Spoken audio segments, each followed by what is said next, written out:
over Folly Beach. Shrimp boats rocking just out of reach. Marsh grass swaying like it knows my name. Same old river, but it ain't the same.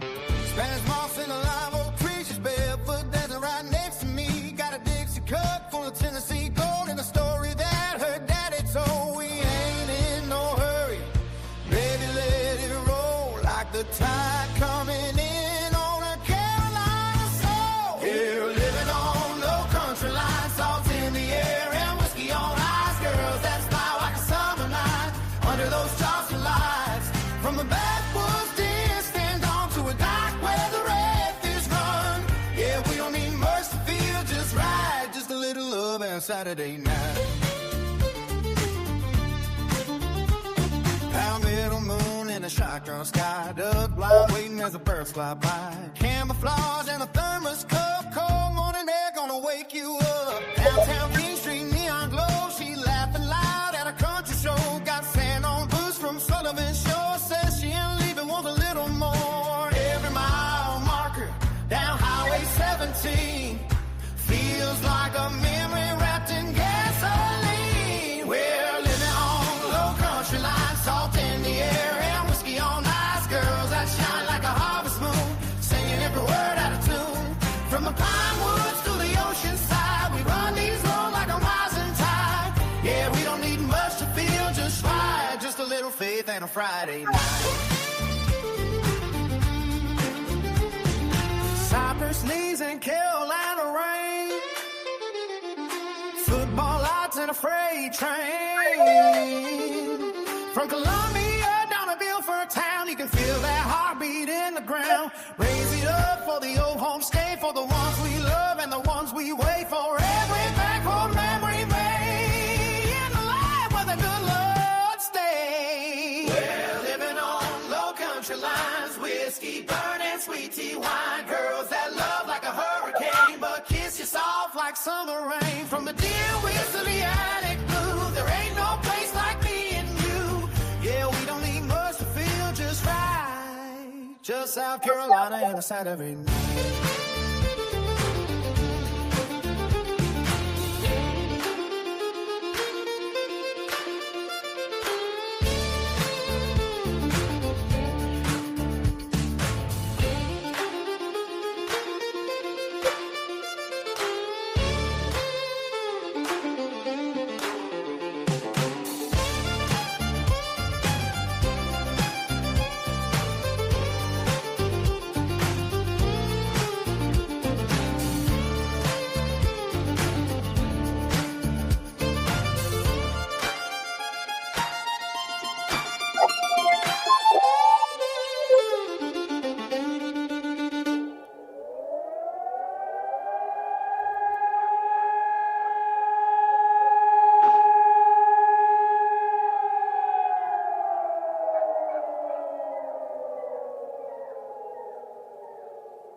You're listening to the House of Cards on Facebook, YouTube at BigPatriotRadio.com. All licenses for music and content have been purchased by and are for the express use of the Big Patriot Radio networks. All information, opinions, and topics are for entertainment purposes and do not expressly represent the opinion of the show's host and or producer. Sit back, relax, and enjoy.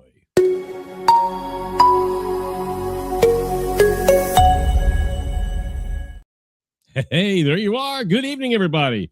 Glad to have you here. Welcome in. It is the 7th of May right here on Beaufort County's House of Cards. I'm Mike Covert, and I'm coming to you live from the Big Patriot Studios right here in the great state of South Carolina. Welcome, everybody watching on Facebook, YouTube, and simulcasting all around the world on BigPatriotRadio.com.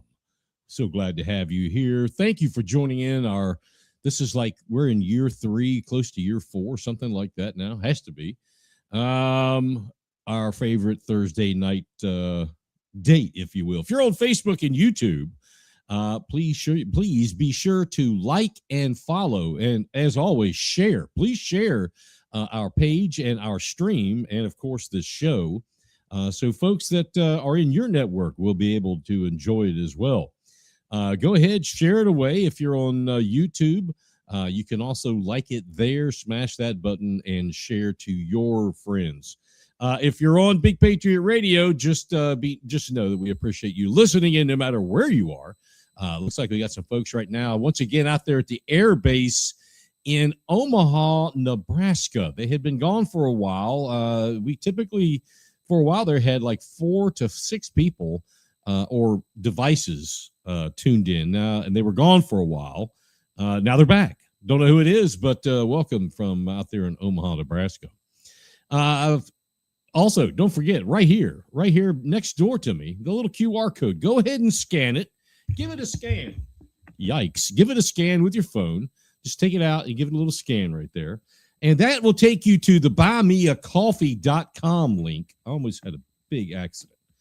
Buymeacoffee.com link. As you can hear, got a little something going on. I'm on the turn 4 of it, though. Got to have more coffee. That's what it's all about. Anyway, that's I want to appreciate those folks who already do that. Your support is greatly appreciated, all joking aside. To those that have already done that, thank you so much. And I love to spread that love and thanks, because it is so important. PB of Bluffton, thank you for your support. Yahoozy 12 for your support. Any Mouse Star, I think that's what that is.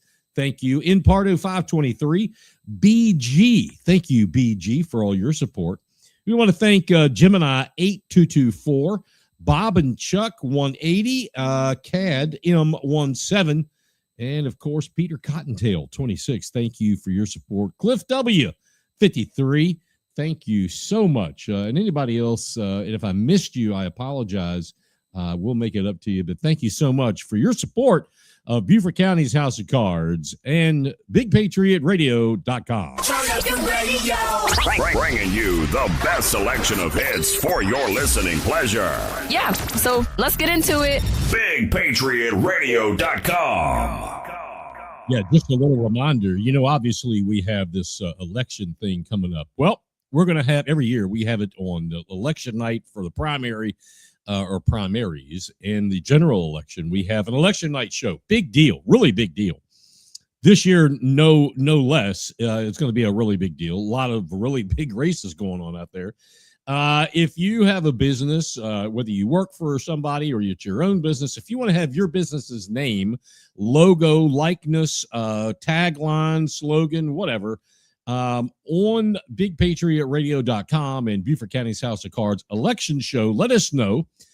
Just shoot us an email, social media, or email BigPatriotRadio@gmail.com, BigPatriotRadio@gmail.com, and we'll send you all the information. The ads start at it's only like $50, and they go up from there. We have one ad so far that I believe. Election night is June 9th.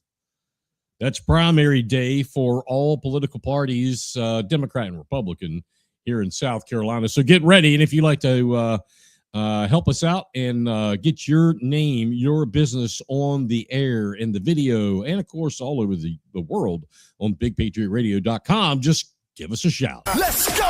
The station that keeps it rocking 24/7. Ladies and gentlemen, BigPatriotRadio.com. All right, real quick, and this will be like the second or third time that I've said this, but it's very important because it's only growing.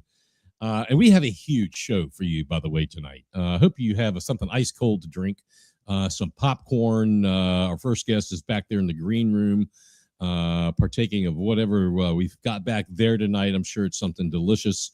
And you want to pay attention. We got two great guests. Current County Councilwoman Paula Brown, who's running for re-election in District 8, will be on here first here in just a little bit. And then Michael Anderson, running for County Council District 4, will be on a little bit later. We've got a lot of stories to go through. You're not going to be shocked anymore. Not listening to this show anymore. It's just like, God, there he goes. He finds another one. Well, we've heard from a couple of somewhat prominent Democrats, and again, this is going to sound familiar to those of you who have tuned in last week on Hilton Head Island about they have contact. And again, I want to make sure that the people in the GOP understand that this isn't hearsay. This isn't third or fourth party. They contacted me. Now, I guess if you're calling them a liar, maybe that's true, but. Anyway, they reached out to me and they said, hey, because I do know Democrats. I know Libertarians. I know Republicans. I even know a couple of communists, believe it or not.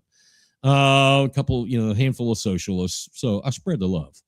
Anyway, four, actually, Democrats have contacted me about the GOP county of the state. I guess she is the county executive committee woman to the state, whatever that is, Ms. Lee, who had reached out to them, Democrats, to ask for them to vote in the county primary, the GOP primary coming up on June 9th. They all happen to live in District 11 on Hilton Head Island. Well, District 11, current county councilman GOP Tom Reitz has that seat, and he's being challenged by another reported GOP unknown Dr. Elizabeth Galloway.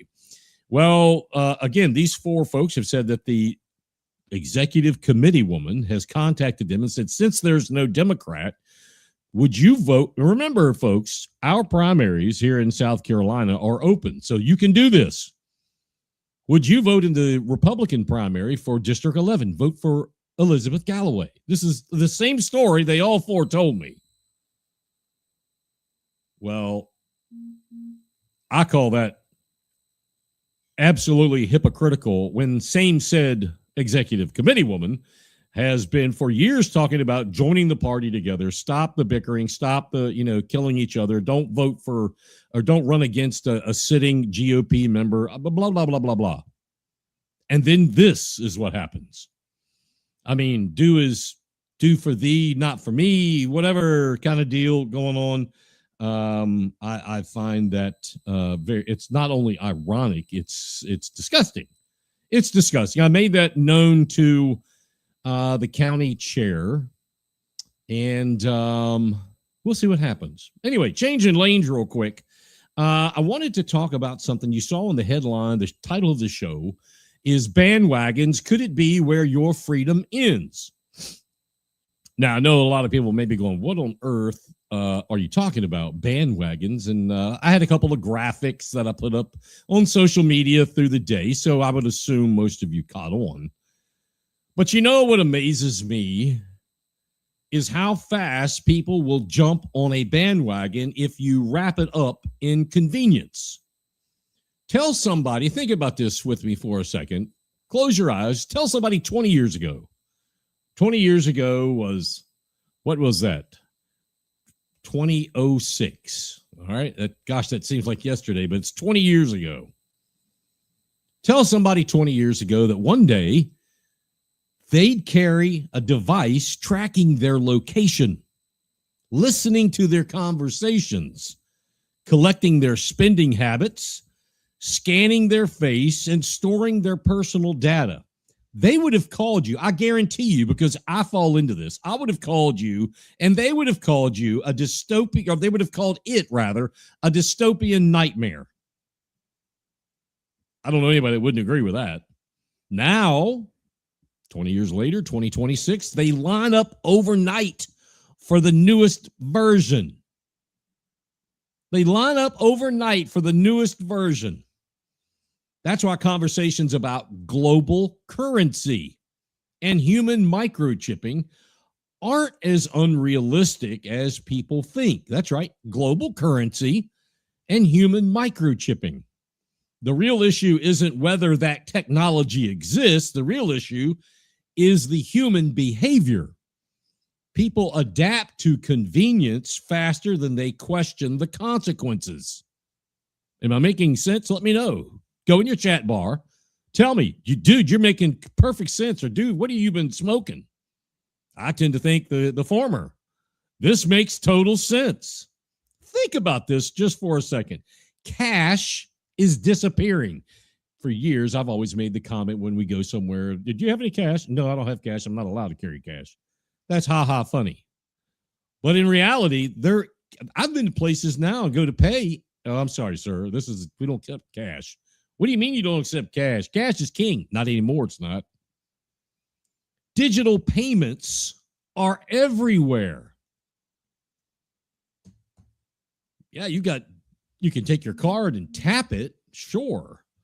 But you don't even have to do that. You just got to get close with this thing. Payment served. Venmo. Hey, just Venmo me. Just cash at me. Most people barely carry wallets anymore. Tap your phone, scan your watch, smile at a camera. Transaction complete. That's part of the digital platform of global currency. And people love it. They really love it, especially the younger generation. They love it because it's fast. Now imagine the next step. Somebody says, well, why carry a phone at all? Just implant a tiny chip in your hand. You'll never lose your wallet again. Your medical records can be stored there. You can unlock your car, enter your office, buy groceries, board an airplane, all with a scan. Just scan me. A lot of Americans would reject that immediately, but a lot wouldn't. And I'm afraid to say, I bet more wouldn't than would. Because once convenience becomes normal, resistance starts sounding old-fashioned. That's how societal shifts happen. Not overnight. It's one compromise at a time. First, it's optional. Then it's encouraged. I'm going somewhere with this. Then it becomes expected. People say, if you have nothing to hide, why worry? Until the system makes a mistake. Until access is denied. Until somebody else decides what qualifies as acceptable behavior. And that's the part people don't think about. Technology is neutral, but power is not always neutral. A global currency system sounds efficient. At first level, right above the surface, global currency sounds very efficient. No exchange rates, no international banking headaches, if you will, I guess. Everything connected worldwide, everything instant. But connected systems, what do they mean? They mean the one thing conservatives can't stand, and that is centralized systems. Connected systems mean centralized systems. If all money becomes digital and controlled through one network, whoever controls that network holds enormous influence. You see the connection there. They can monitor the transactions. They can freeze accounts. They can open accounts. They can limit purchases or enforce compliance. Not with soldiers, but with software. Thought I heard that somewhere in a book sometime, that we won't defeat you with soldiers. We'll do it from within. Is this another instance of that? We're not going to beat you with soldiers. We're going to beat you with software. And some people will still cheer for it because they'll trade privacy for convenience every single time. That's the realism that nobody wants to admit. Now, we already live in a culture where many people voluntarily give corporations their fingerprints, facial scans, browsing habits, sleep data, and location history. I submit to you that not a day goes by, assuming you use a laptop, an iPad, a cell phone, a computer, that you don't fall into that, one of those. And it's not because you were forced to, it's because it made life easier. So when people laugh at the idea of human microchipping, and I've said that before amongst people, and here he goes. Well, we chip dogs. We chip dogs. Anyway, when they laugh at the idea of human microchipping or global digital control, I think they're really missing the bigger picture here. The infrastructure for dependence is already here. The mindset for that is already here. People don't usually surrender freedom all, at once, not at one time. They surrender it in exchange for comfort, speed, security, and convenience, one feature at a time. And maybe, I don't know, maybe that's the real warning here. Maybe that's the bigger picture. Not that technology is coming, but that many people welcome it without ever asking who controls it or what happens when control changes hands. That's the bandwagon. And once enough people climb aboard that bandwagon, it becomes very difficult. It becomes very difficult for anyone else to stand in front of the bandwagon. Introducing to you. You're on House of Cards. Live on Facebook and YouTube. It's going down now. Locked and loaded with the truth. All right, we're going to have our first guest come on. But first, we've got a big announcement. What kind of sounds do we have here? Oh, yeah. There's Jimmy the trumpet. All right. Enough of that. Enough. Sit down. All right. This is a big announcement. Call your neighbors, call your friends' neighbors. Big Patriot Radio in Beaufort County's House of Cards, along with Heather Rath Consulting, is proud to announce on May 19th. I'll tell you what, let's put up a picture. I've got a picture for you. I'm sure I do. Here we go. Let's put up this picture. There we go. May 19th at 5 p.m. We're going to be hosting a GOP sheriff candidate forum, free of charge, completely free of charge at Bluffton Elementary, featuring candidate JoJo Woodward and candidate Doug Seifert. This event is not sponsored by or in conjunction with the Beaufort County GOP party. Rather, smarter, independent thinking minds and voices bringing candidates out into the public for everyone to see, to hear, answer questions in a civilized manner, and where the public can ask them questions too. Now, it's not mandatory right now. I got the flyer up on here, but you can go to several Facebook pages. You can go to mine, Michael Lee Covert, on Facebook. You can go to Beaufort County's House of Cards. You can go to Big Patriot Radio. You can also search for Heather Rath on Facebook. We will have an Eventbrite ticket that you can, and it's free, but you have to, click on it and put your information on there. But here you see the flyer in front of you. May 19th, that says 5:30. I think doors are going to open at 5. Bluffton Elementary School, right there at the Bluffton School Complex. That's got, McCracken Middle, Bluffton High School, Bluffton Elementary, all there right together. You can hear directly from these candidates about their vision, their priorities, their plans for Beaufort County. And again, this is not endorsed by or affiliated with the Beaufort County GOP party. Moderators are going to be Heather Rath, Mayor Deckard, and myself. So be sure to write that down.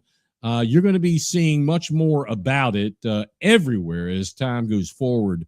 But everyone is welcome. You don't have to be GOP. It's just these two guys are running under the GOP banner. There's no fees. There's no parking fee. We want to make sure everyone has the ability and a seat. So be sure to get your Eventbrite ticket for May 19th. All right. Thank you very much.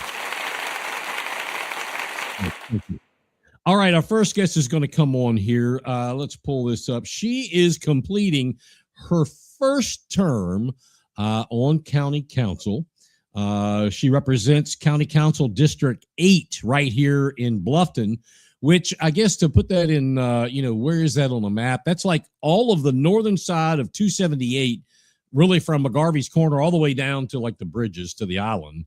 And then all of Bluffton that's not part of Old Town down that way. So the newer, quote unquote, newer parts of Bluffton, central Bluffton, I guess you could call it.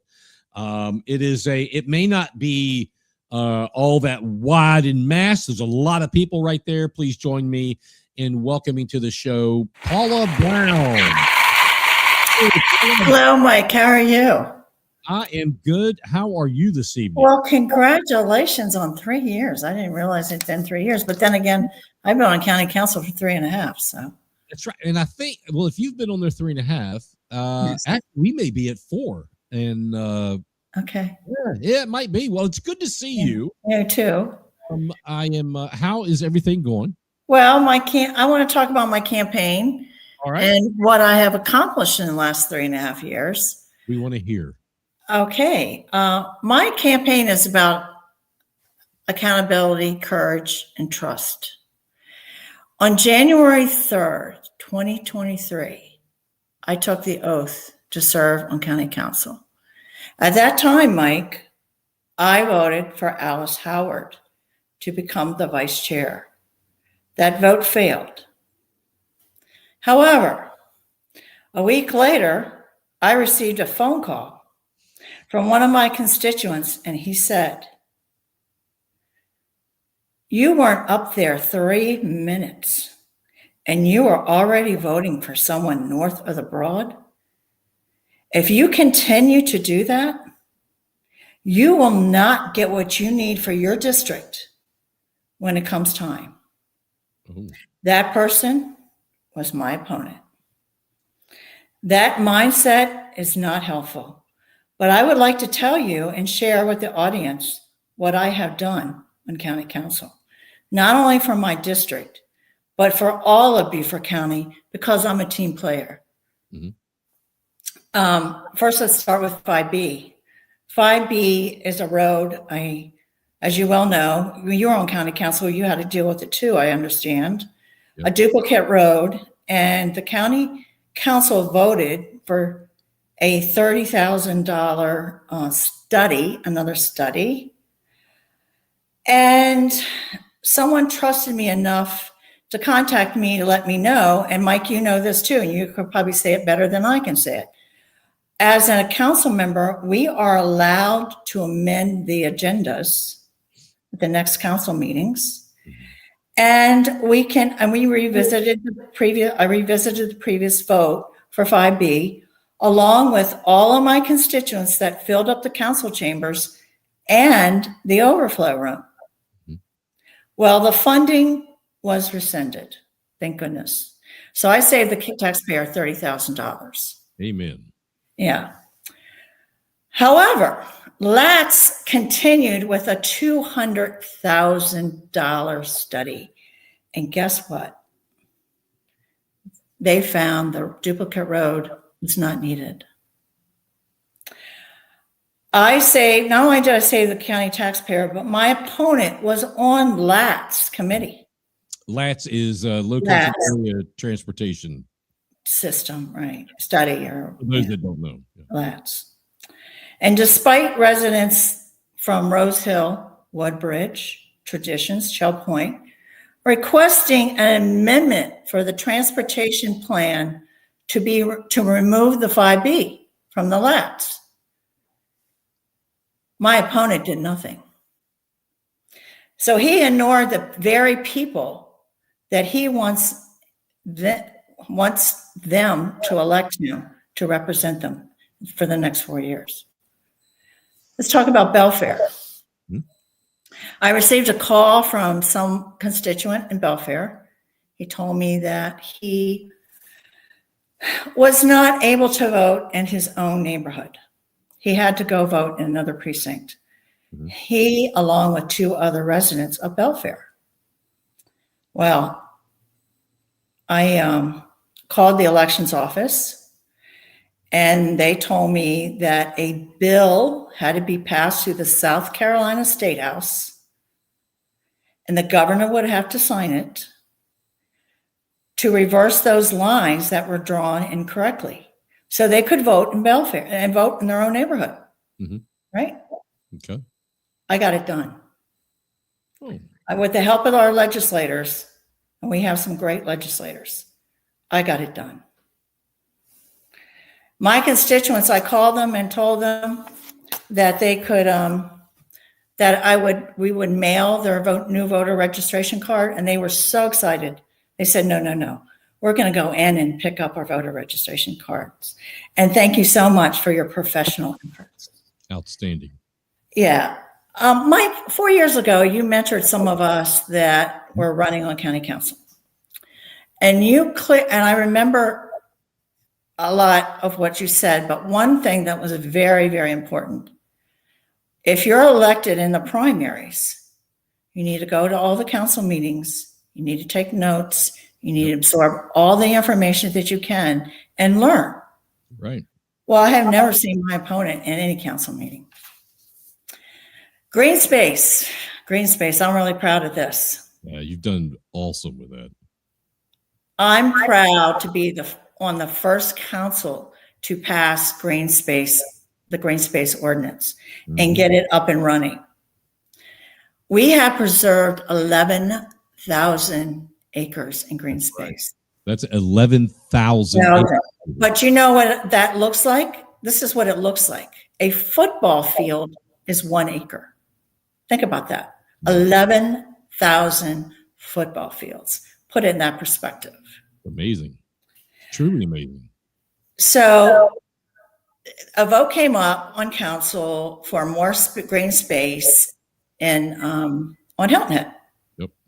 And I was the only one that spoke out with courage. And it takes a lot of courage sometimes just to talk. But I said to staff, I was not going to vote for any more green space on Hilton Head until our Western area, a pie was drawn, 4 pieces of pie. We're in the Western, my district is in the Western part of the pie.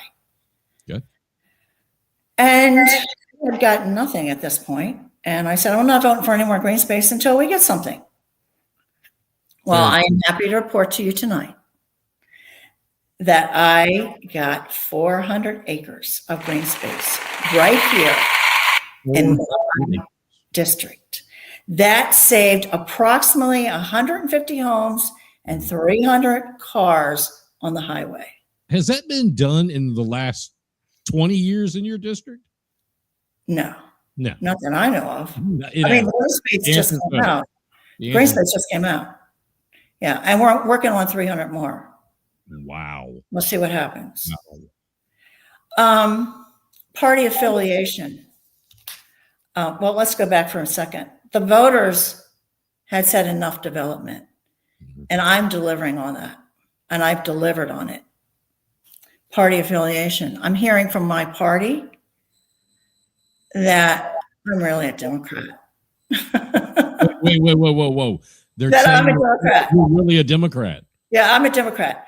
That must be the same people who talk smack and shit about I'm running as a Republican. Well, I'm running as a Republican, but I'm really a Democrat. Okay. All right, then. But the facts are that I have always voted for, I've never voted for upzoning or a tax. Does that sound like a Democrat? No. Also, I started my career with President Gerald Ford. Yeah. In the United States Treasury, working for the Secretary of the Treasury and the Treasurer of the United States. At that time, it was William E. Simon and Francine Neff. If you look on your dollar bills, you'll see both of their names. Secretary of the Treasury, Treasurer of the United States. It doesn't get any more Republican than that. I'm sorry. It just doesn't. I find Growth. that Let's talk about growth. My opponent's platform talks about managing growth. Mhm. And he has no plan. There's no plan. I voted for green space and it's working. that Right? manages growth. What?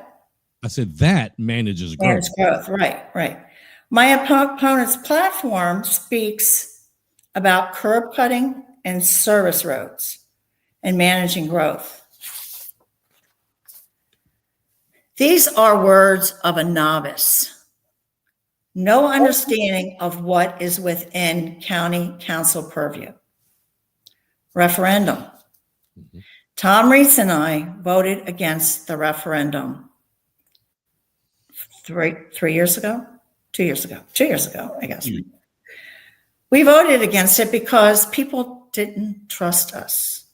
People didn't trust after the 2018 referendum tax. They didn't trust that we were going to do this right either. So yeah, both of us voted no.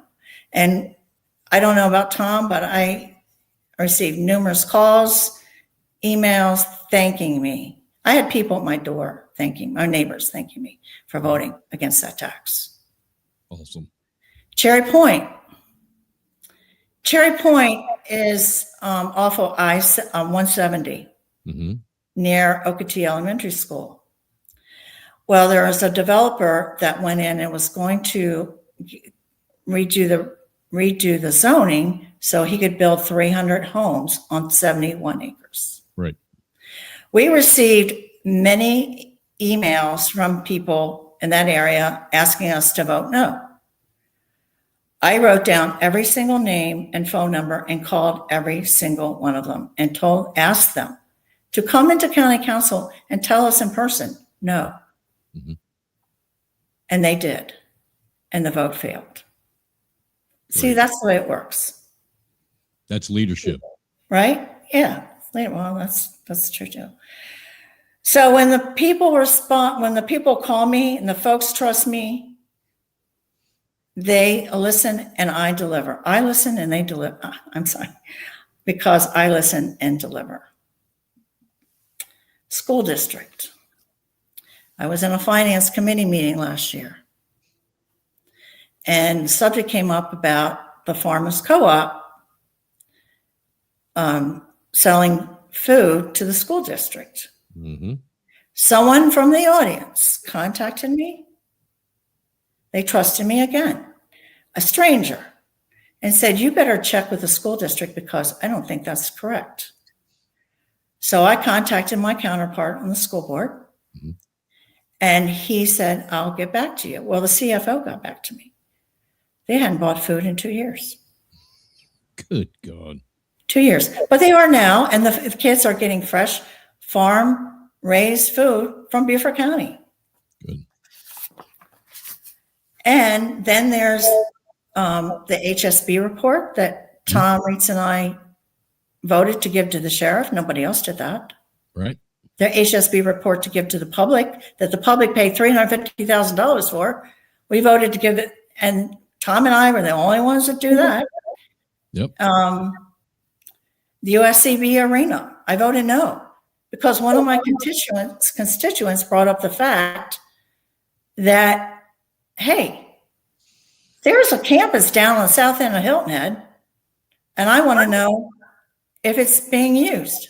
So I asked twice how many students attend. I didn't get an answer. No, of course not. So if you want to ask why I'm running again, it's because experience matters. And we had an old saying at PricewaterhouseCoopers when I worked there, and it was on all our letterhead business cards. Knowledge is power. Knowledge is power.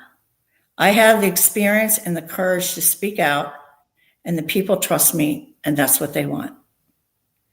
But I do want to say this about my opponent. I want to thank him for his military service.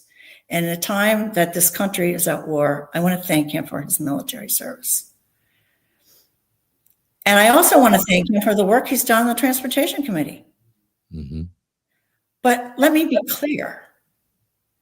The Transportation Committee, he gets $2.3 million from the state for gasoline sales tax. I sit on county council, and I have a $200 million budget that I have to deal with. Mm-hmm. That's a big difference and a big responsibility as well. Well, quite frankly, and this is just my opinion, and I appreciate everybody that sits on the CTC, but quite frankly, our roads are shit. I don't know why. That's just my opinion. So anyway, well, go ahead. To be fair, he paves roads. He paves roads. Yeah. No, he does. That's what he does. Well, they may need to rethink how they're doing it. But anyway, I'm sorry. Go ahead. No, that's basically all. I sum it up. And so let me ask you this, Councilwoman. Mhm. Everything that you have said, and it is true. I mean, I follow you all like little chickens behind their mamas. Okay, I didn't know that. You're a little chicken, and I follow you, and I've watched and I listen, and I mean, I'm in everything, and I've got people that listen for me, and so I know what's going on, and everything you just said is absolutely correct. That you have been involved with on county council since for 3.5, almost 4 years now. So what's the problem? I mean, I don't know. We tend to pull them out of office and put new ones in when there's a problem, and that's how. Right. And I've been trying to get that answer, and I can't get it from anyone. Yeah, I find that. What is the problem? What have I done that no one likes? But everyone I talk to, they like me. And I am. I think it's very important because I remember, and I'll say this. I remember you telling me the story back when the very first vote. You didn't tell me then, and not till this moment. I had no idea who that was. You never told me. You told me that, hey, this is someone said to me, but I never knew who it was. But hearing that, and it makes perfect sense that he would say that to you after voting, for Alice Howard for chair, blah, blah, blah. That is so disingenuous, whether he was running for county council or not, being the CTC chairman. That is so disingenuous to do that to a sitting council person. That just infuriates me to no end. But I don't want to talk about him because that's just really going to tick me in the wrong area. I want to talk about some of the things that you have done. One of the things you've done, Paula, and you and I have talked about this since those days where I was mentoring you and the others, was that, how important it is to be in contact with the people. Mm-hmm. And there are several county council representatives who aren't. Okay. They just flat out aren't. You're not one of those. I've talked to many people in your district who have always said, either she answers the phone or calls me right back. She's available. I hear that a lot. She is available. Oh, good. I'm glad to hear that. I think that is, I want you to expand on that and explain. I mean, you've got a life that you live as well. How do you make time in your busy life, living here, right out in Bluffton and Beaufort County? How do you make the time to serve the people that you are serving very well in District 8? Thank you. Well, it goes back 25 years ago when I worked for a company called Friedman Billings Ramsey. You better answer that phone. You don't answer that phone in 2 rings, 3 rings. I saw the CEO fire somebody for not answering the phone. The phone is the most important part of your business. Mm-hmm. You have to answer the phone. That's your bread and butter. Now, I'm talking from the private sector. And it was instilled in me. You pick up the phone when it rings. There are some times that I'll wait and let it go to voicemail. Because we get a lot of spam calls. I mean, we get a whole lot of spam calls, right? And some are not spam calls, but it's just something that was instilled in me because of my previous experience in the private sector. You better answer the phone or you're fired. I think it's And I saw Manny Friedman of Friedman Billings, the CEO, fire somebody because he walked by their desk and the phone rang 3 times. No lie. So let's go and go down another. I feel quite confident that you're going to be representing District 8 for another 4 years. Looking ahead for into the 4 years in the future, what are, and I'm only talking about your silo, District 8. What is going on in District 8 that you really need to zero in on? What do your people want, need, expect in the next few years? Well, the area next to Rose Hill, we're focusing on that right now. Willow Run and that whole area. Basically, my district is gated golf communities, and my constituents, I think they're the best, because I've had other council members say to me, "You want to change districts?" No. I'm not giving up my constituents. I can't do that. But my constituents are retired. The majority are retired. They're just enjoying life, pickleball, golf, seeing the grandchildren, traveling, but this thing with Willow Run, that's going to be probably the next big thing. That's probably the biggest piece of, I'm assuming, the biggest piece of open space in your district. Is that what is, as far as the Willow Run property, and then that adjoining 108 or 110 acres, is that little piece, is the school board buying that, or where? No, the school board is not buying that. They're not buying it. No, they're not. No, they were, but they're not now. What is going on? Yeah, I don't know. I really, I don't know, because I thought we were all set at the end of last year, but things have changed, and I don't know. But you asked me what the future holds. It's going to be probably that property right there. Gotcha. Yeah. I want to ask you about your background is in finance and so forth. I want to ask you about some finance questions. One of those is looking forward into 2027 and beyond, your next term. Yeah. The county, is at a strange crossroads, because every department, I say every, I probably shouldn't say every, but it sure feels like every, is asking for more and more and more. I mean, the sheriff's department asked for 10 in your current budget that you have to approve, 10% increase. I know. The treasurer, I just listened to her, an increase and there's a lot of problems with that. But anyway, conservatives need to look at ways to cut expenses, not just increase taxes. It's kind of like one of our mantras. How defined are you into looking at cutting expenses as we move forward? Well, I'm working with Tab Tabernick, who's excellent in all this finance. I mean, she really, when she came into council, she sat down with the CFO at that time, and she just read everything. She reads everything. So we work as a team. Council works as a team. The 4 newest members, we have done a lot. We've changed a lot. And Tab Tabernick, she feels exactly the same way you do, and says the same things you say. And I'm going to work with her and the rest of the council. Yeah, she wants to get the spending down, and because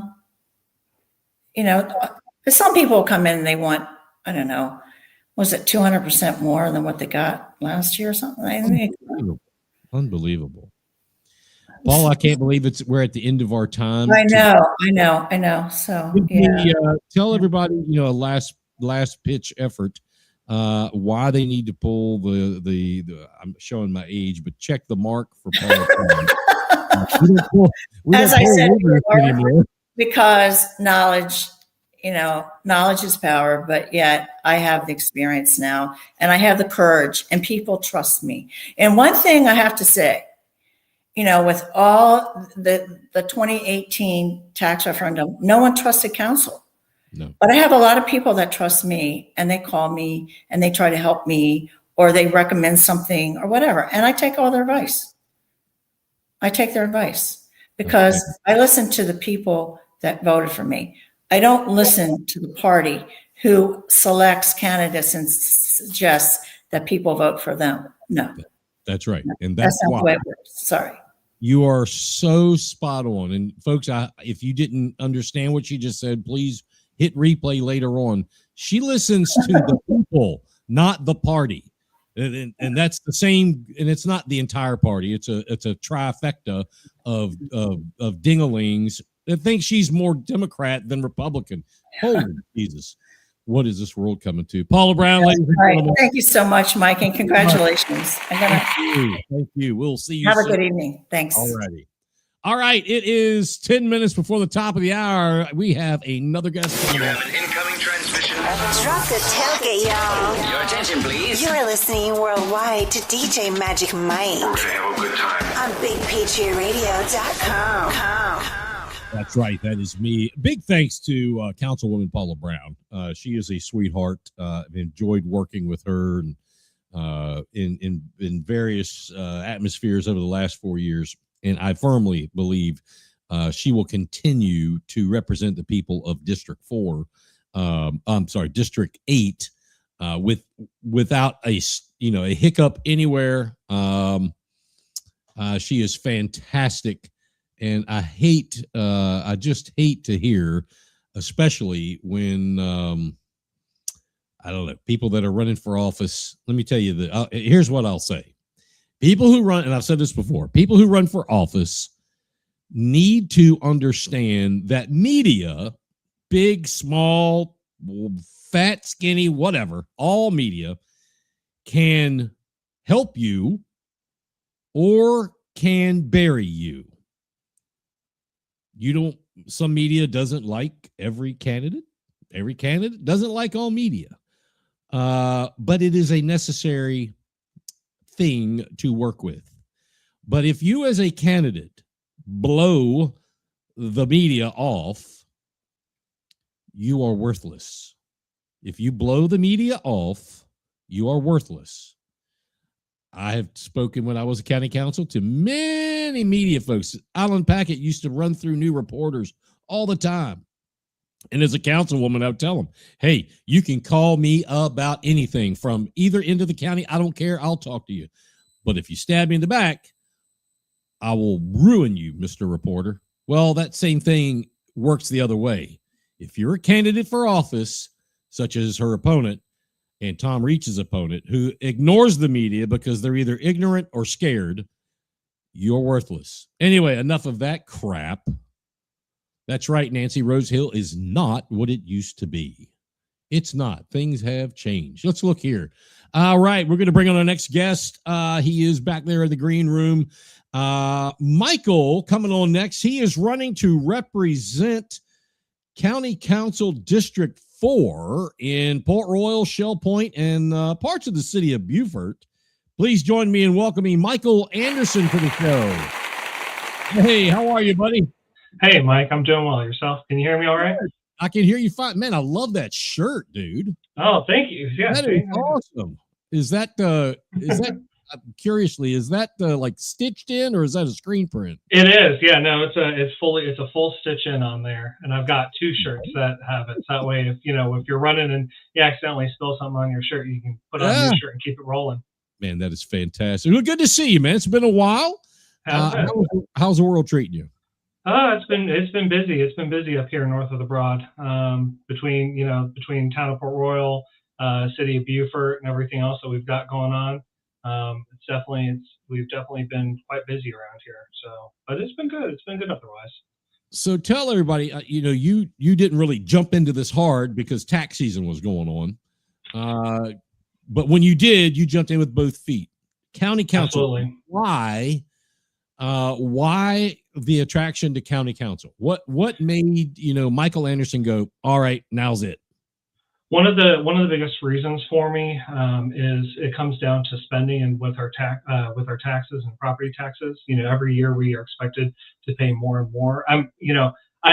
Mike, I didn't get the introduction like my opponent did last week. So let me give a little bit of my background first. Yeah, that's okay. That's all right. Oh, you're good. I got my degree in economics from American University. I did attend the Air Force Academy prior to that, but as you probably remember, with the Obama administration and sequestration and the budget cuts, they came through the military and especially the service academies and started cutting people and basically and forcing them out. So unfortunately, I was a victim. I don't say victim, but I was a casualty of those cuts. But the flip side is I was able to basically pivot that into working for the Commissioner of Customs and Border Protection in Washington, D.C. as a special advisor. So I was involved in day-to-day, decision making and making sure that, managing an entire federal department. I mean, you're looking at, well, gosh, I think back then it was probably about a $11 billion budget and 60,000 employees under head total. And basically having to keep your pulse on many different projects around. But eventually I kind of got to the point, I grew up in a military family, and I got to the point where I said, this isn't what I want to be doing for the rest of my life. This isn't, this isn't home for me. I don't fit in here. I'm not enjoying this. And I decided, I said, you know what, I'm going to go and I'm going to make Beaufort home because this is the place that has felt like home the most for me. And so, moved down here. I actually worked with, in the Beaufort County Auditor's Office, and we've got David Cadd there now as the Beaufort County Auditor.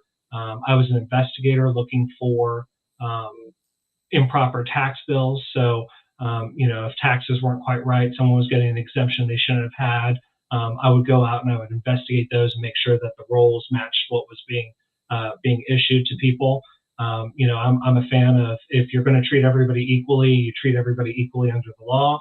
We can talk about lowering taxes and reducing taxes, but up until that point, everybody gets treated the exact same. I don't make a differentiation. And after that, I decided that I was going to move into the private sector. So I work at a local CPA firm here. I'm an accountant. I work with businesses, nonprofits, individuals.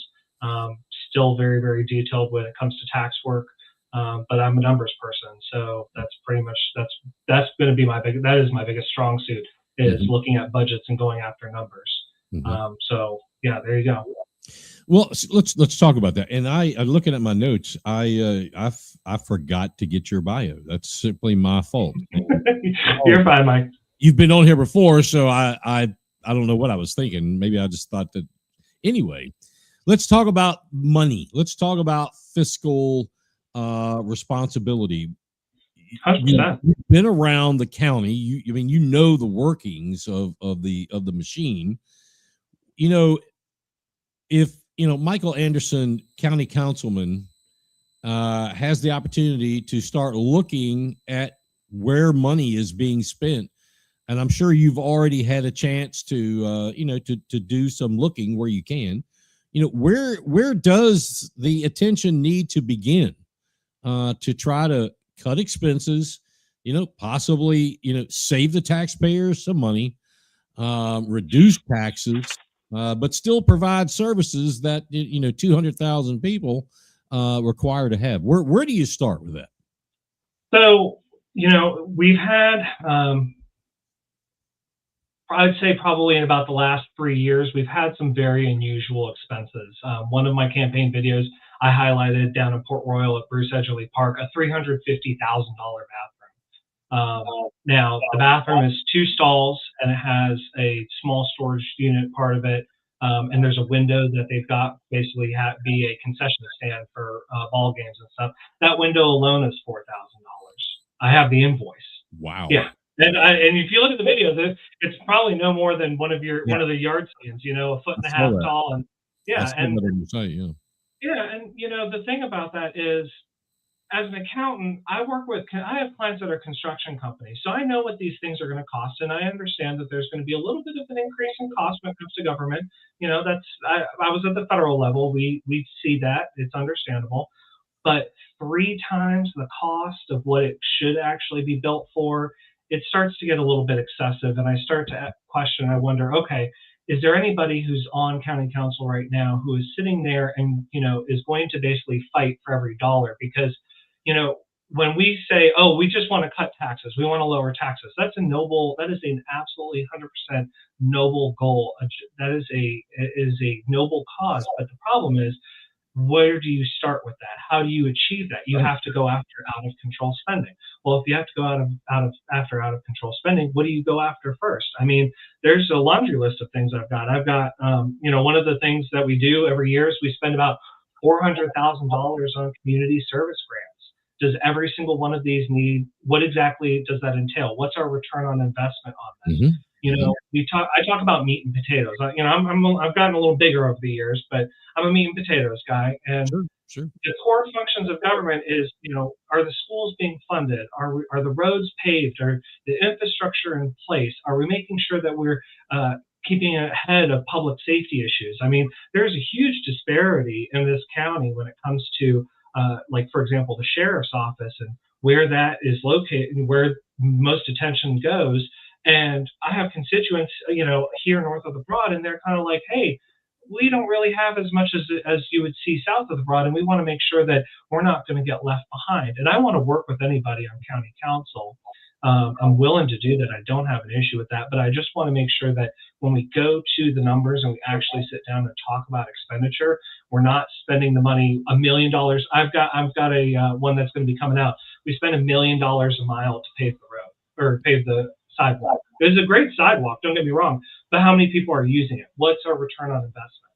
Because now that the sidewalk is put in and some grant money was used for that sidewalk, now we have to raise taxes in order to maintain it.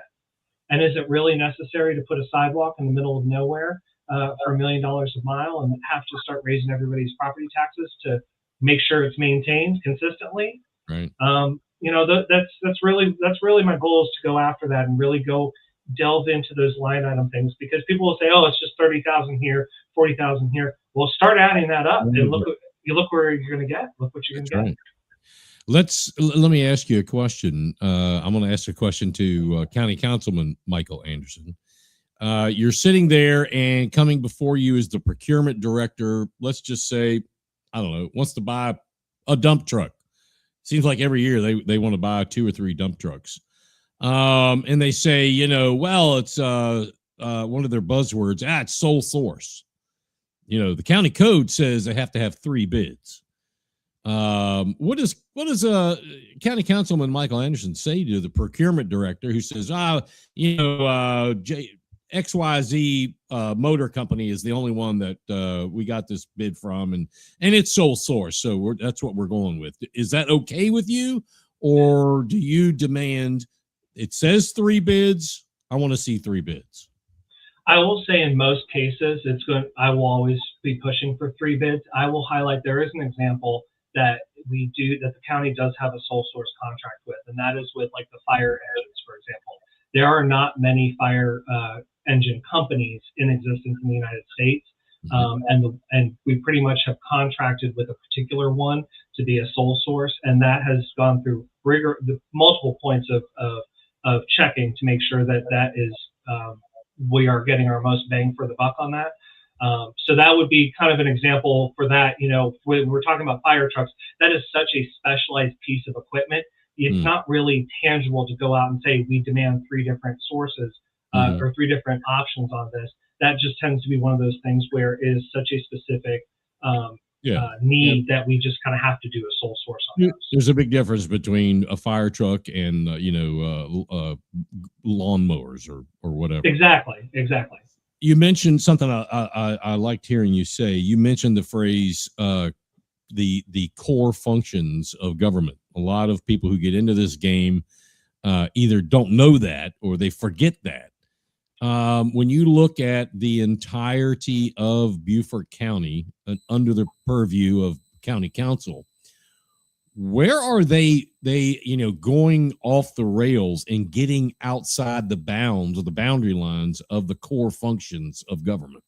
Here's a fantastic example: the hate crime issue that they were just discussing. I've been asked multiple times, would you support that, or would you bring that up? And I say, I will discuss it, and we can absolutely spend precious hours and precious county time when every single pothole is paved over, and we're not sitting in traffic and have drainage issues or flooding issues on Hilton Head or flooding issues north of the Broad, and we've got this taken care of, and that's been done. Sure. it kind of goes, it divides into two different parts. We have the core essential functions, the meat and potatoes, as I always say, and the nice to do. Well, the nice to do, and the way I was raised is the nice to do, the dessert, the things that the add-ons is after you've eaten your meat and potatoes. So handle your meat and potatoes, and then we can discuss this. But until that is done, this is not going to happen. Going a little bit deeper, as far as, and I understand about the hate crime, I get all that, but I mean, as far as tangible things that are going on, where, and maybe not even in spending, just getting involved, where does currently county council, where are they stepping into things that is not a common function, a core function of the government on a county, local level? One of the issues that I'm concerned about, or at least I want to look further into, is specifically Beaufort County's Economic Development Corporation.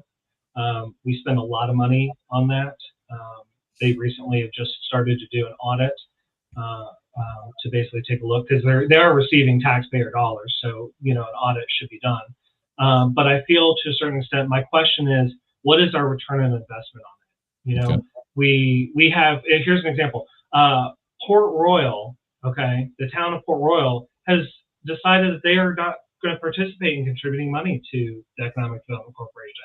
If I remember correctly, I believe the town of Hilton Head, the town of Bluffton, and the city of Beaufort are all having similar discussions.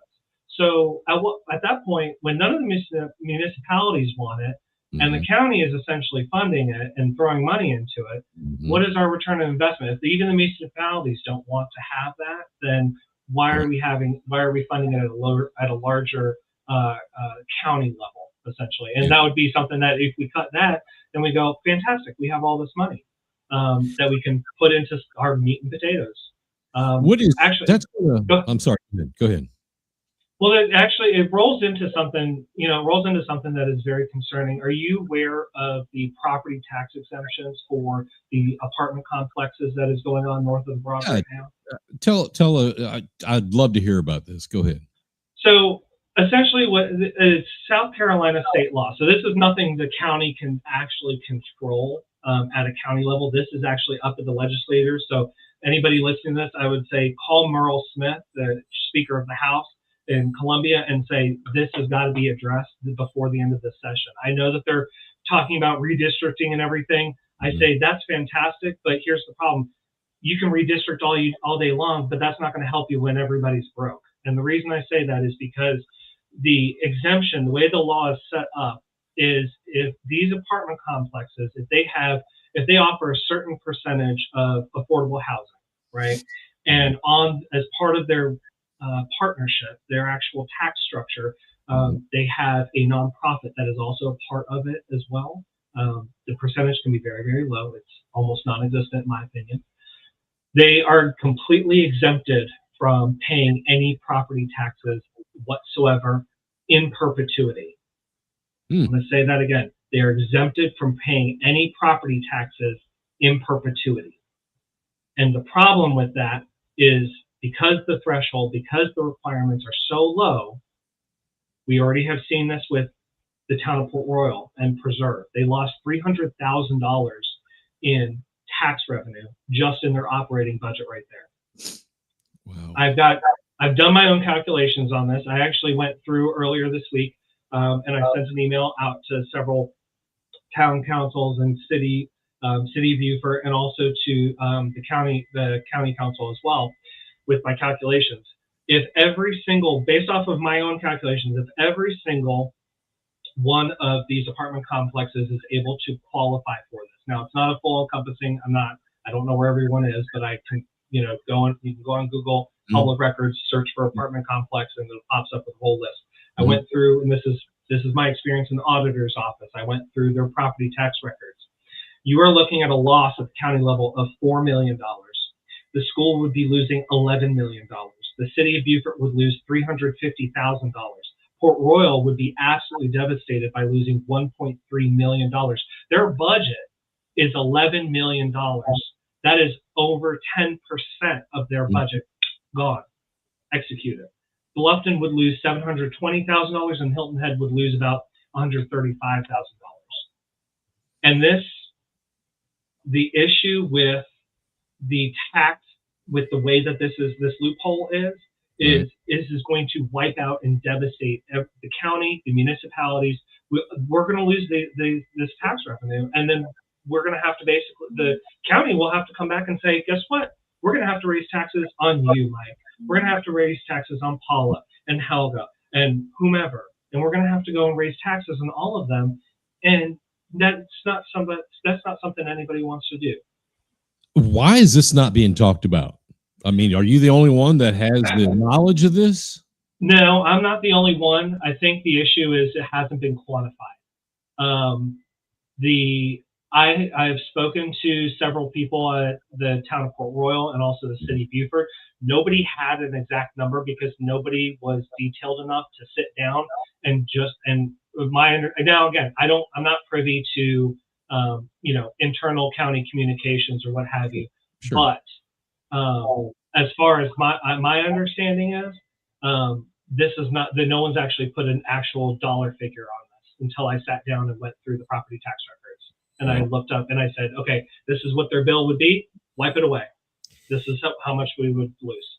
Have you have you had the opportunity to speak to the current chairwoman who you would be replacing about that? I mean, does anybody on county council, again, not that they can do anything about it, but they kind of need to know about it.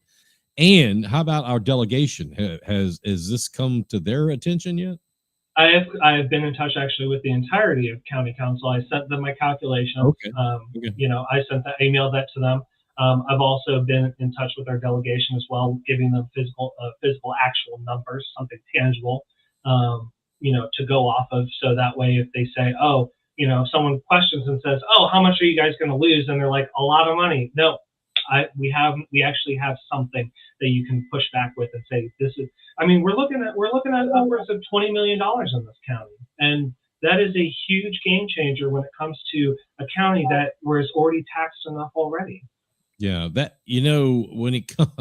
when I look at things that that you can get behind and support. That'd be my dad. That is, hey, Mike. There you go. At Michael Anderson 7095. There you go. That's Dad. That's my dad. Yeah. All right. Yeah. I got a photo of him right up here. Oh, there you go. Yeah. Is that hard to see? Was he? You said he's military. He was. Yeah. He's a 28 Navy, retired as an 06. And then after that, I want to say it was wow. It was 2003, 2004. He went and he was the Department of Homeland Security Division Chief for the watch list. And awesome. He did that for probably 16 years, something like that. Thank you for your service, sir, for sure. But those kind of things, when you look at things that I can really get behind that, I can grab a hold of that. That one has legs. That one has legs, and that conversation that needs to continue. I would like to think, and I speak to the delegation a lot, especially Bill Herb Kurzman and Tom Davis more than the rest. But I want to mention this to them and talk about that we need to pay attention to this, and let's talk about the conversation. Last thing is, as we're winding this up, Michael, and by the way, it is 8:15. We're here on Big Patriot Radio in Beaufort County's House of Cards with Michael Anderson, candidate for Beaufort County Council District 4.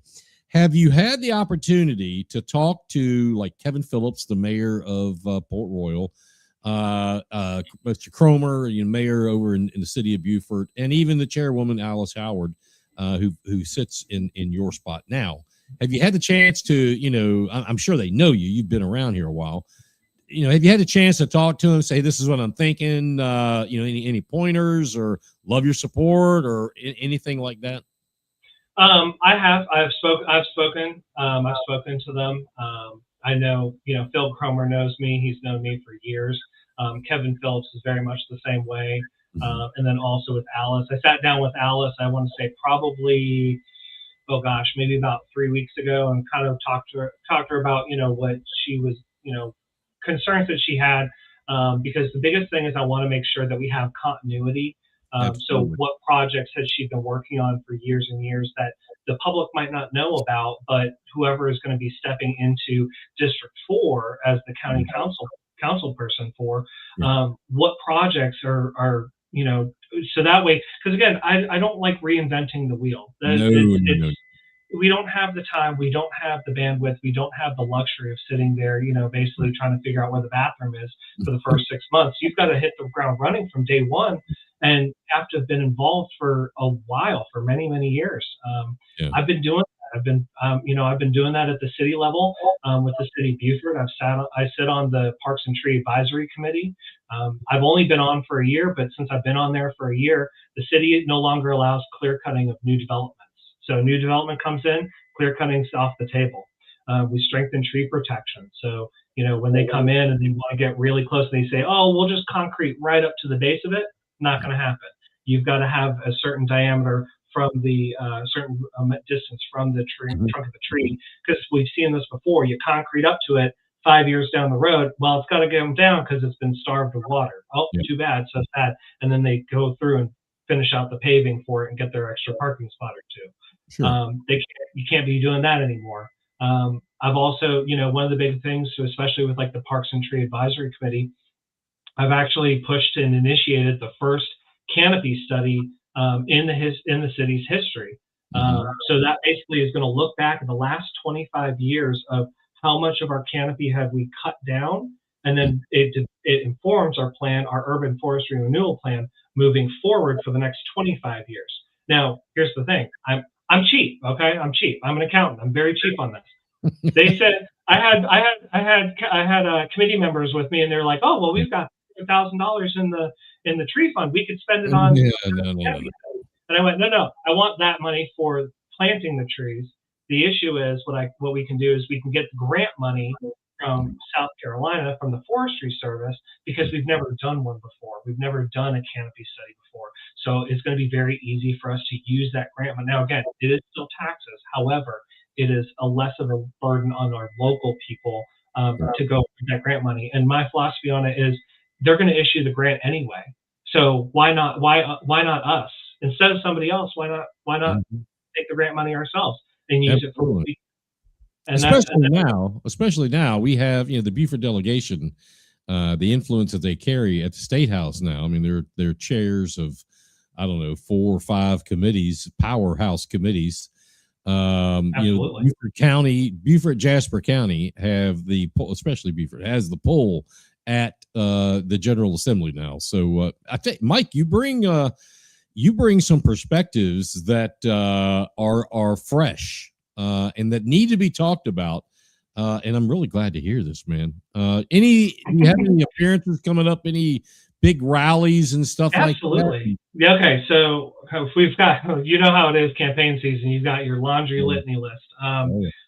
Let's see here. The next thing that's going to be happening, and I believe that's going to be on the 14th of May. There's going to be a meet and greet, and a friend of mine, Shell Ring Ale House down here in Port Royal.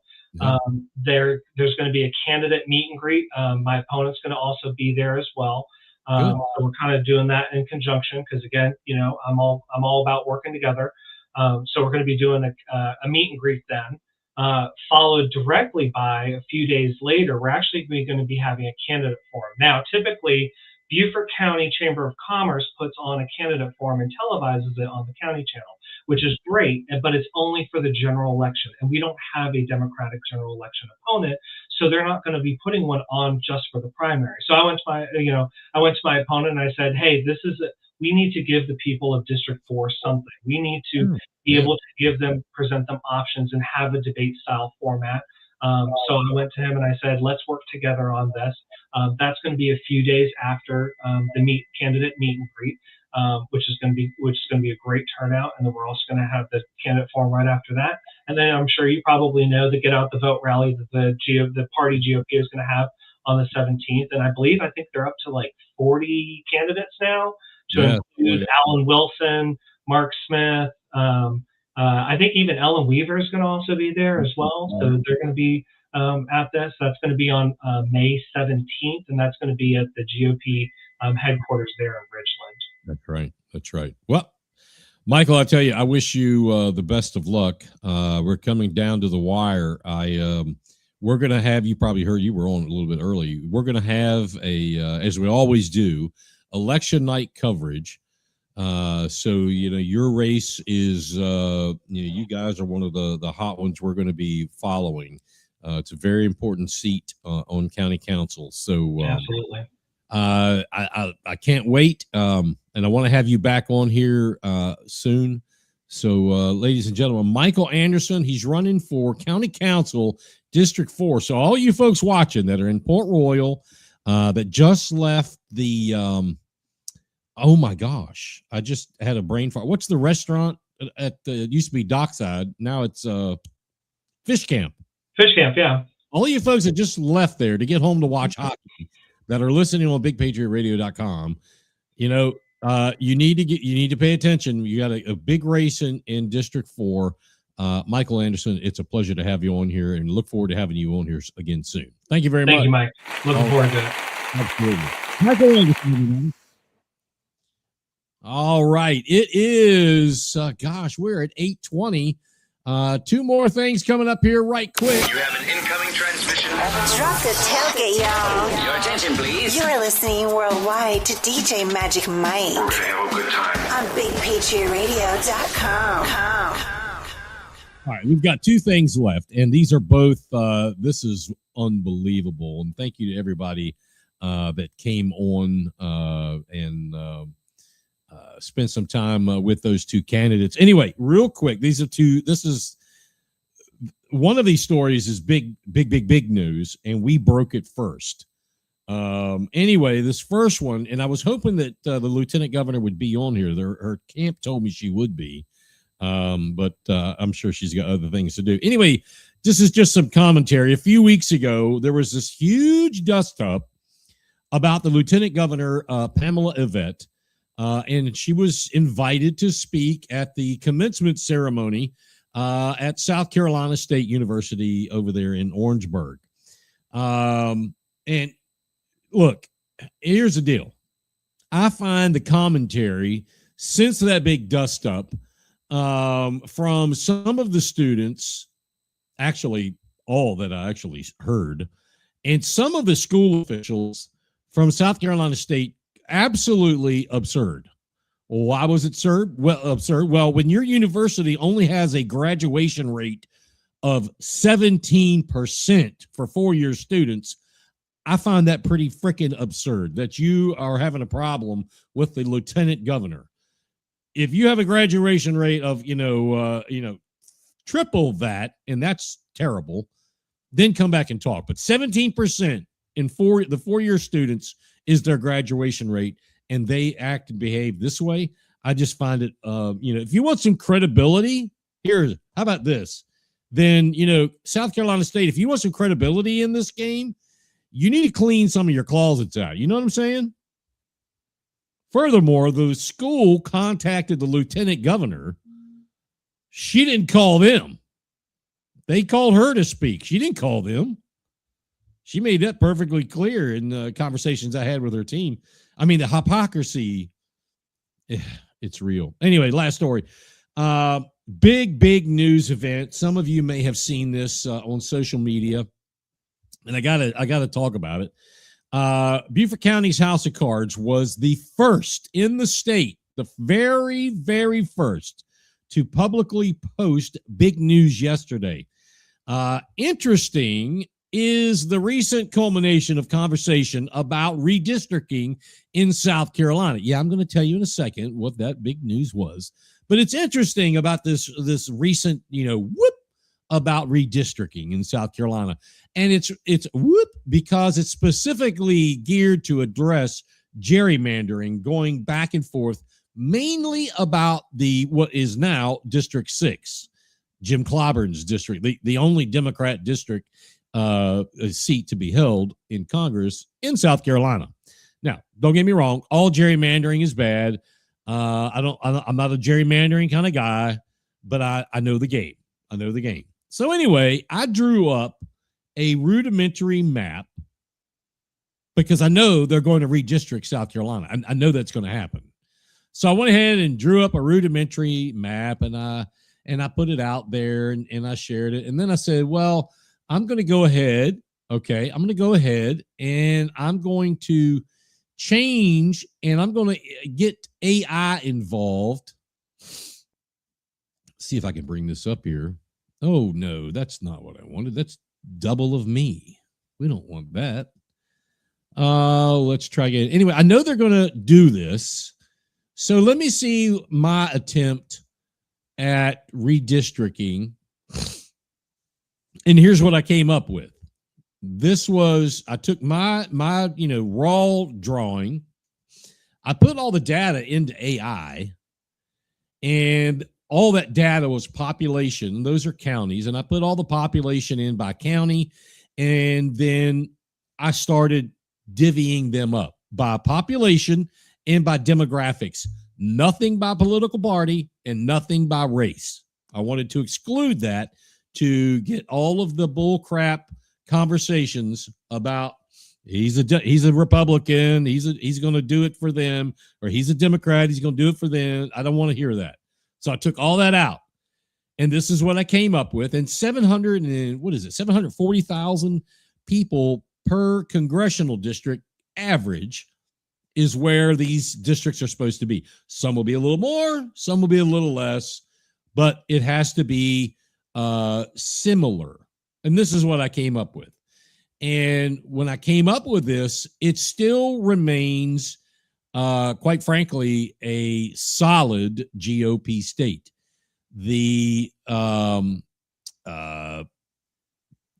it's purple. I didn't number them, but the purple one is the closest one in this example to be thought of going into the Democrat hand. That was my attempt. Okay, so,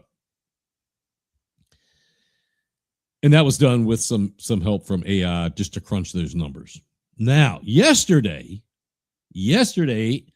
during the day, later on in the day, I was sent a map, a drawing that came out of Washington, D.C. from some associates or some folks that are associated with the White House. I was told that this map was to be known as the map. South Carolina representatives were going to be told that this is the map. But when I brought this out, and I'll show you here in a quick jiffy what this looks like.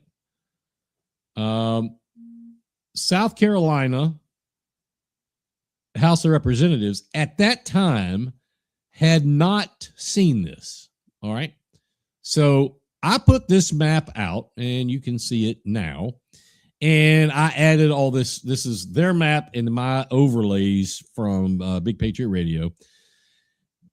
I put this map out in the media files and in the political files, and it went like crazy, absolute crazy. People picked up on this all over the place. And I took this map and I started studying. Now, it's very similar to mine that I did.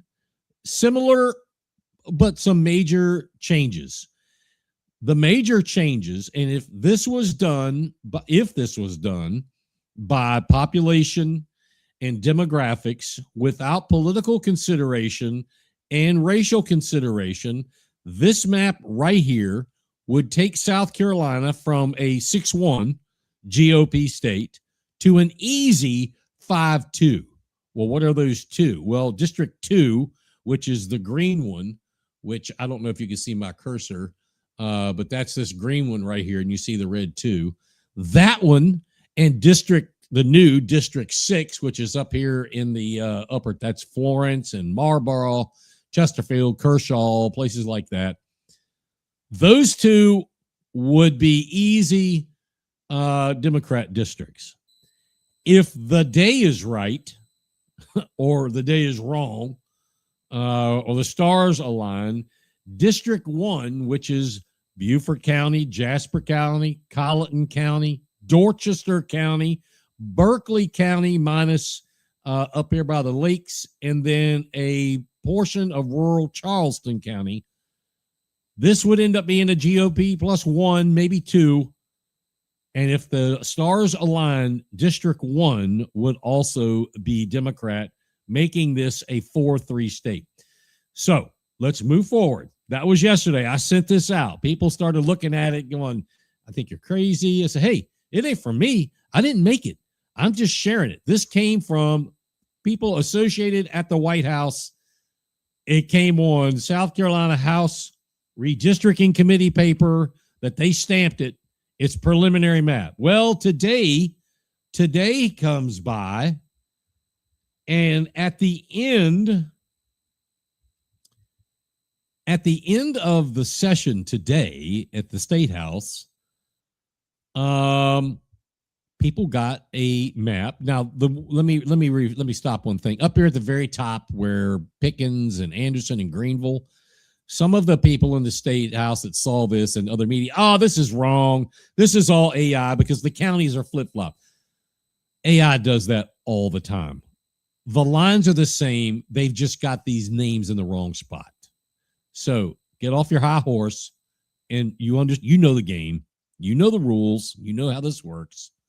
So anyway, today at the end of the session, as they were closing the House, all of the House members get this dropped off on their desks, minus my added data there.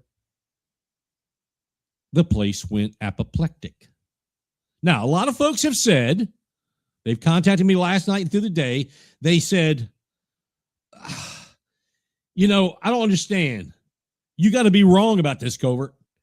If this has Donald J. Trump's fingerprints on it, vis-a-vis the White House, why would he want to dilute the GOP influence?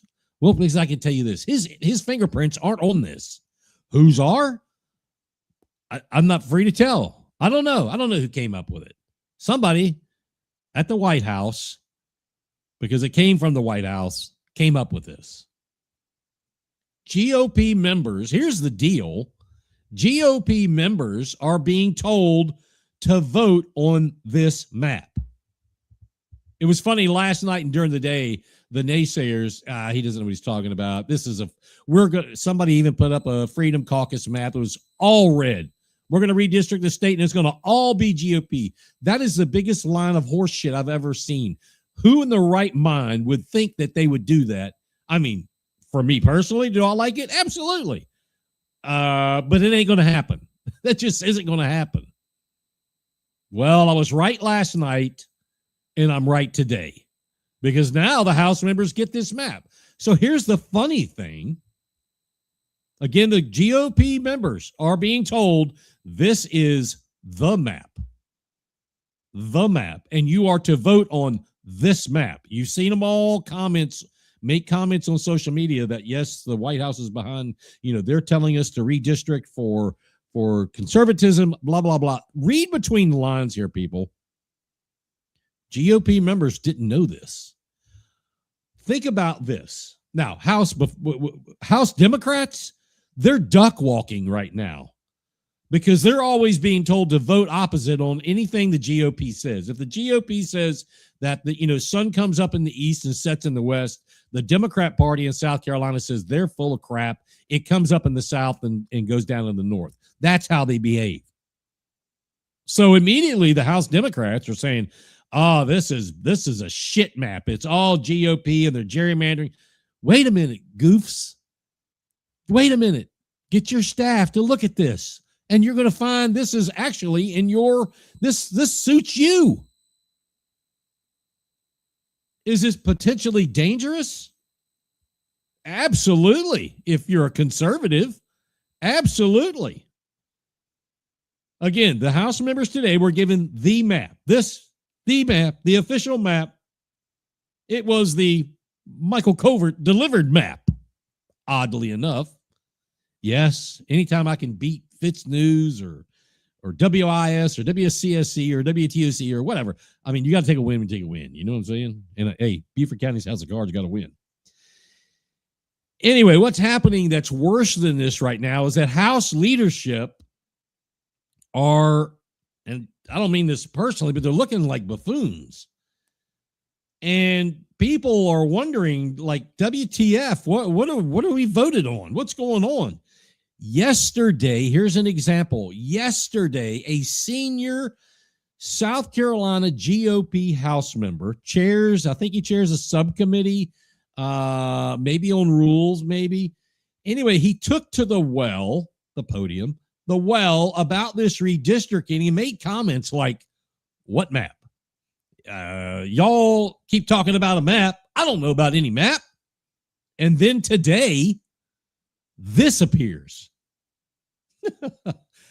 So this appears, information I get from the floor of the House as this appears. People looked over at said House member who chairs a subcommittee, possibly on the rules. Dude was super pissed. Super pissed. Why? Well, I mean, gosh, I don't know. Maybe because House leadership just made him look like a fool. He stood there and the guy looked like he was, I don't know about, I mean, he wouldn't say it any other way. Why would he say it? I don't know about any map. There ain't no map. What are you talking about? And this comes out. Not a good day. Not a good day. So anyway, I'm going to take that very quick moment and I'm going to embellish about being the very first, ahead of mainstream media, ahead of other independent journalists. It's a win for us. Watch and listen for this as it moves forward. This is super important. Personally, I don't believe that the Senate will even take this up. I would imagine some smarter heads are going to look at this and go, we need to press this down. We're not going to do nothing with it. Let's just hold it. You have an incoming transmission. Drop the tailgate, y'all. Your attention, please. You're listening worldwide to DJ Magic Mike. We're gonna have a good time on BigPatriotRadio.com. All right, don't forget that Beaufort County's House of Cards, BigPatriotRadio.com, and Heather Rath Consulting. We've got the GOP Sheriff's Forum in Beaufort County coming up on May 19th at, 5 o'clock. Doors should open right around then. It'll be at 5:30. We'll get started. Bluffton Elementary School here in Bluffton. It's easy to find. It's with the, what do they call that area? It's like the school complex for Bluffton, I think is what they call it. The school complex. Again, there you see it. May 19th, 5:30 is when it's going to kick off. Get there early. Bluffton Elementary School, JoJo Woodward, Doug Seifert, Seifert. I apologize if I've said that wrong. They've both confirmed. Both camps have confirmed. Everybody's confirmed. Moderator is going to be Heather Rath, Mayor Deckard, and myself. Presented by Beaufort County's House of Cards and Heather Rath Strategy and Consulting. You're going to be able to hear directly from these two gentlemen. You're going to hear about their priorities. You're going to hear about their plans for Beaufort County. You're going to hear about your community, your sheriff, your voice. And best of all, it's not affiliated or endorsed by any political party, by the South Carolina GOP or by the Beaufort County GOP. We're going to have Eventbrite tickets coming out soon. Stay tuned to social media. That'll be a big deal, so you're going to want to watch out for that. You're going to have that ticket. Totally free of charge. No charge, but you got to have an Eventbrite ticket. We're looking for some volunteers. We need about 6 volunteers. Give us a holler. Let us know if you can help May 19th here in Bluffton. All right. That is going to do it for this week. We're going to be next week, 7 p.m. on Facebook, YouTube, and simulcasting on BigPatriotRadio.com. Don't forget to check out MiamiofCoffee.com over here. Yeah, there it is, right there. Scan that QR code with your phone before you go. Help us out by IceCoffee.com. That really appreciate it. Don't forget, next week we have a full show, we've got probably, it'll be the only thing on the show, unless something amazing happens. We've got a new group coming on, a new conservative group. I don't want to spoil it. They're going to come on here, and they're going to tell us about their group, their story, their plans.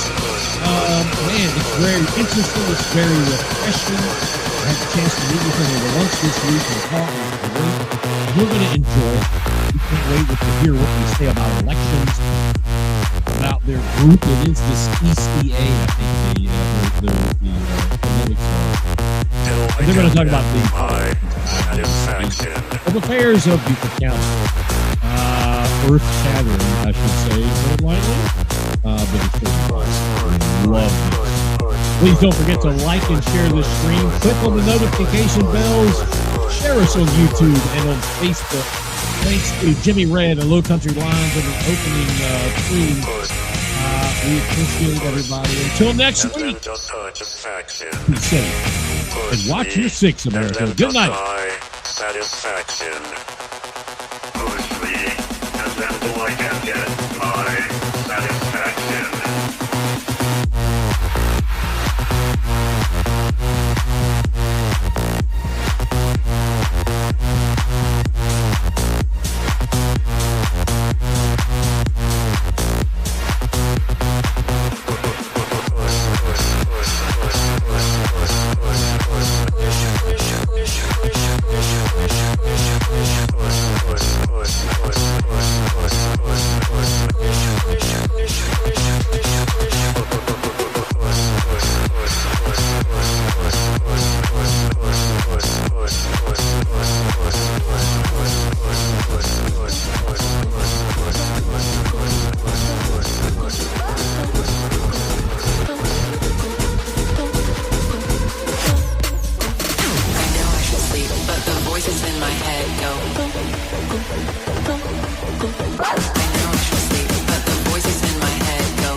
Voices in my head go.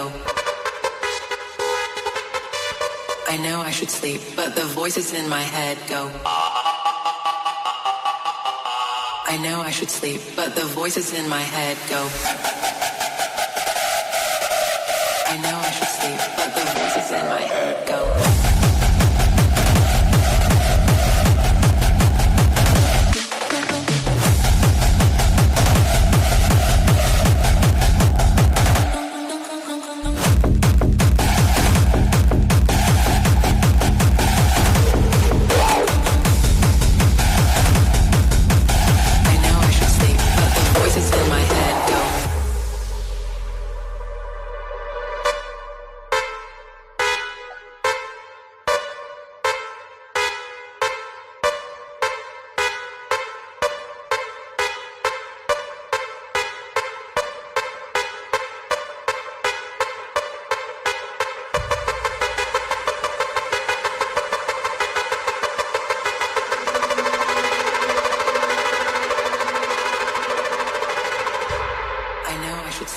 the voices in my head go.